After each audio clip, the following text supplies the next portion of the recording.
Besides body language, we can also assert ourselves through activities, specifically the ones that motivate us to work at them tirelessly and passionately. Our next speaker seeks to guide us through our passions. Please welcome sophomore Myshka Javier.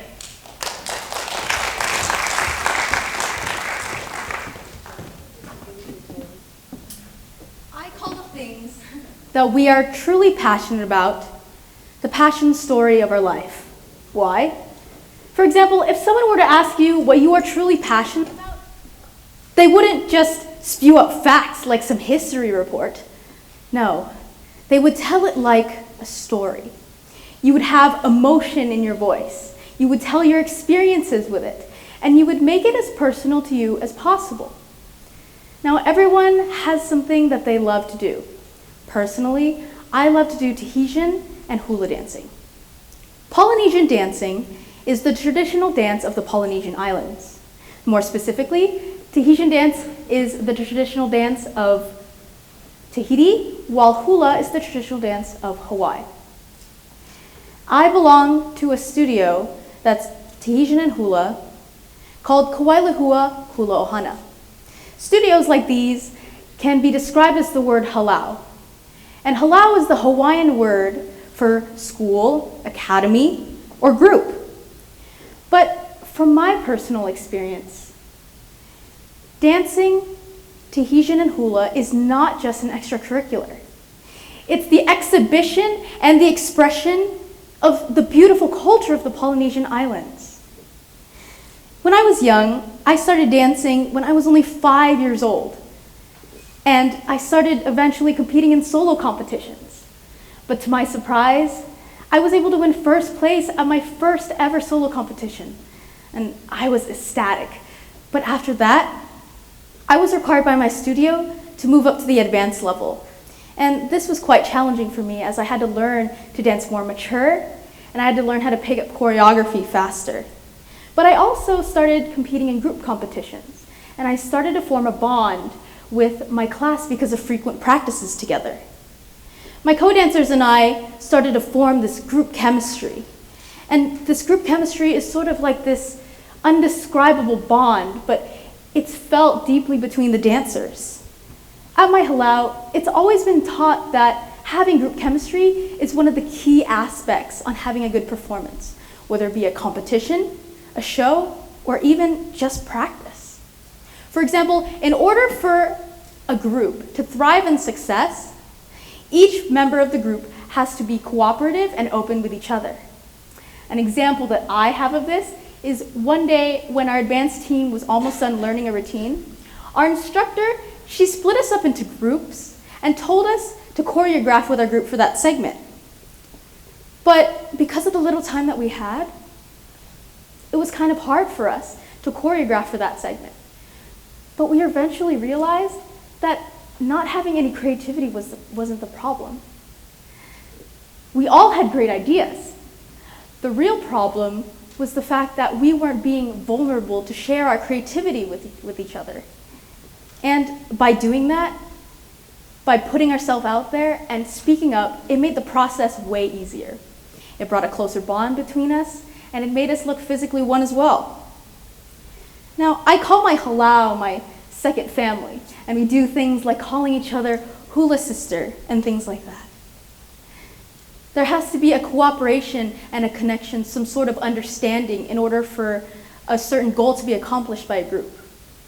In terms of Polynesian dancing, this can be described as the word mana. And mana has several meanings. It means power or effectiveness. And that's exactly what group chemistry is. It's the power that effectively connects the dancers together.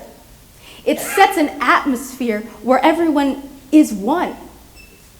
Even if we go back to the word halau, it literally means a branch from which many leaves grow.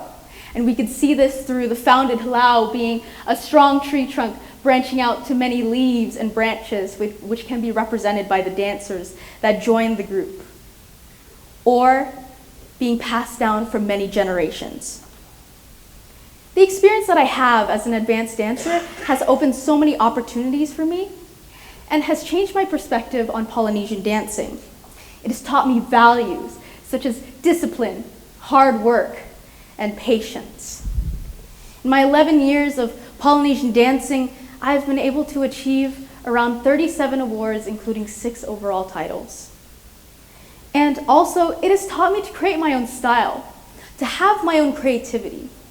Currently, I am partially teaching a solo Tahitian class in which I help students get ready for their solo competitions. And choreographing for my students has been just such a creative platform for me to express and exhibit the Polynesian culture. But in a way, I think that dancing is sort of like a paintbrush that paints on a blank canvas which can be represented by the dance floor or the stage.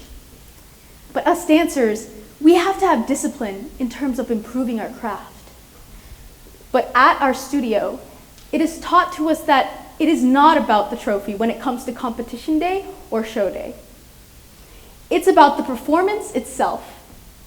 It's about the fact of the feeling of just being on stage and leaving your heart on the dance floor. Or in other words, giving it your all. What matters is that you gave it your all. What matters is that you did your very best. Even just being on stage, the feeling is remarkable. The judge is right in front of you, the bright lights, the audience cheers, the many groups that are watching you. It takes a while to soak in. But what drives this determination?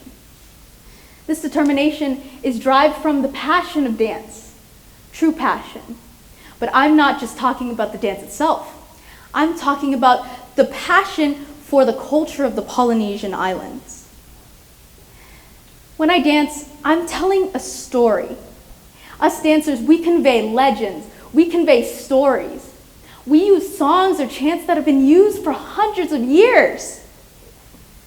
We can tell a story without even speaking. And I think that when we dance, our movements can represent our decisions in our life. We can dictate on what we want our life to be. Also, the dance floor, like I said before, can represent a blank canvas. But our life ahead of us can also represent this blank canvas as well.